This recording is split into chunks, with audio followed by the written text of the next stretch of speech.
There's a lot of talk these days about the Electoral College, so I thought I'd read to you the chapter from my book, How to Argue the Constitution with a Conservative, about the Electoral College. The chapter is called Why the Electoral College Has to Go. This is the background you can see is the cover of the book, drawn by editorial cartoonist and Pulitzer Prize winner Darren Bell.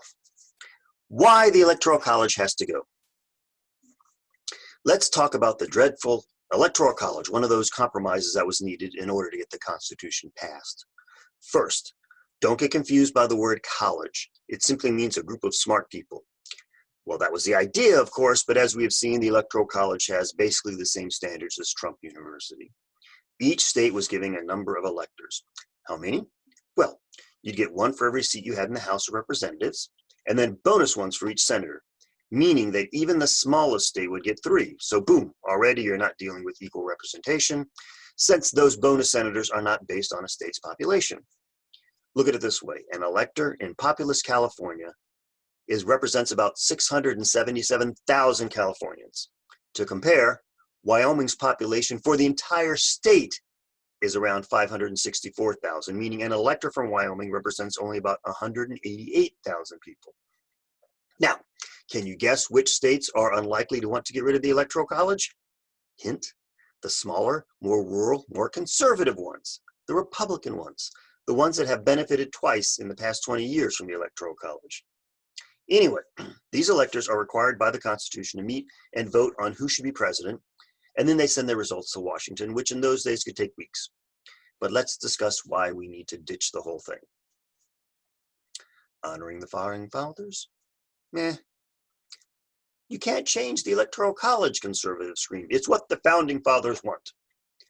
I'd be willing to bet that if the Electoral College worked against Republicans instead of allowing them to win 2 recent elections, they would be screaming for it to be done away with. Meanwhile, political scientists of all persuasions have been arguing for its abolition long before either George W. Bush or Donald Trump got into the Oval Office with a majority voting against them. Well, fine. If your desire is to do what the founding fathers wanted, then we'll need to do a few things. First, stop having presidential elections. There's nothing in the Constitution about them. The electors are chosen by the state legislators in any way they wish. They could choose the lobbyists who give them the most money if they wanted to. Second, how the legislatures are chosen is also not provided in the Constitution. So we should allow those states to just appoint these people too. Maybe the governor could just get rid of elections completely and make sure all his friends are in there. Third, the founding fathers also intended that whoever came in second place would be vice president. So President Donald Trump meet Vice President Hillary Clinton. Okay, fine. That one went out with the 12th Amendment, while many of the founders were still alive, so even they knew they had made a mistake. Fourth, even if the states do decide to have elections, those states should only allow white men who own property to vote. Hey, do you want to honor the founding fathers or not? Of course, it wasn't long before states were having elections to choose their electors in the same way we do today. Congress decided on a date for the elections because that's not in the Constitution either, and soon popular vote winner in each state decided who the electors were. By 1824, this led to the election of Andrew Jackson, exactly the kind of person the Electoral College was set up to prevent getting into the White House. Thus, within 40 years of writing the Constitution, while some of the founding fathers were still alive, we had already moved away from the original intent of the Electoral College. So for those of you who say we should keep it in order to honor what the founding fathers intended, you're 200 years too late. The top 5 reasons to get rid of the Electoral College. Number 1, it will make every vote count. I grew up in Virginia, which at the time was reliably Republican. My vote meant little in the presidential race. Then I moved to Massachusetts and later New York, where my Republican friends' votes were meaningless. That's ridiculous. With the winner-take-all state elections we have now, people who are in the minority party in their states have no real reason to come out and vote. But if we had a popular vote for the president, every vote would count. Democrats in Utah and Republicans in Hawaii wouldn't feel like their votes are wasted. Number 2, it will force candidates to campaign everywhere.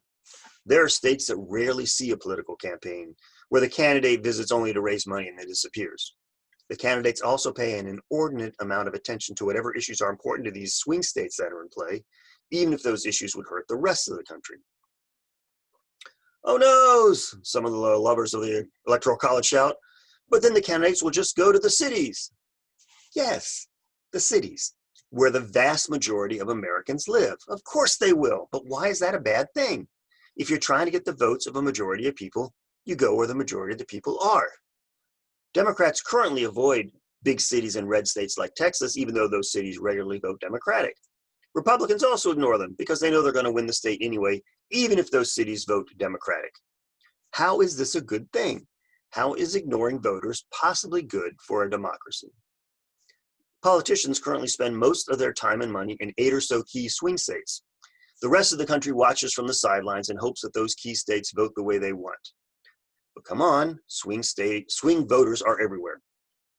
A popular vote will encourage campaigns to build their support in all states. A huge turnout for the Democratic candidate in Massachusetts under the current system isn't that important for a Democratic candidate who will carry the state no matter what. But that huge turnout becomes important when every vote counts, when those extra 1,000 votes could mean winning the entire country. 3, it will help get people in those non-swing states involved. It should increase voter participation and help the local economy. Getting rid of the Electoral College means a vote is a vote no matter where it is. A vote in Idaho is meaningless to a Democratic candidate now, but it would be worth just as much as one in a swing state absent the Electoral College. So every campaign will have a reason to campaign hard in every state. Number 4, it will get rid of red states and blue states. This concept does nothing to help political discourse and only divides us more. There are red voters in every blue state and there are blue voters in every red state. Seriously, wouldn't it be nice to be the United States? Number 5, it will make it clear that the president represents the people, not the states.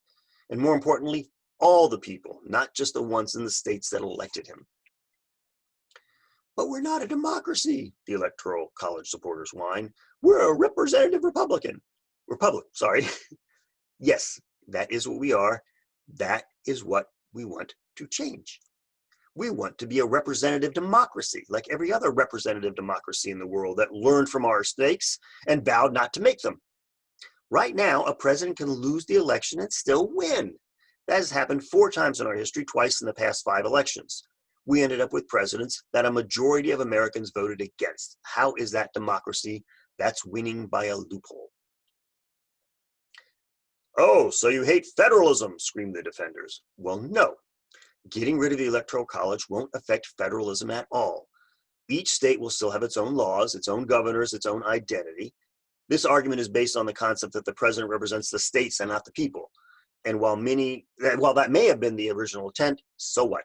Why should we be bound by the views of a bunch of men living in a world that has little relationship to today's United States?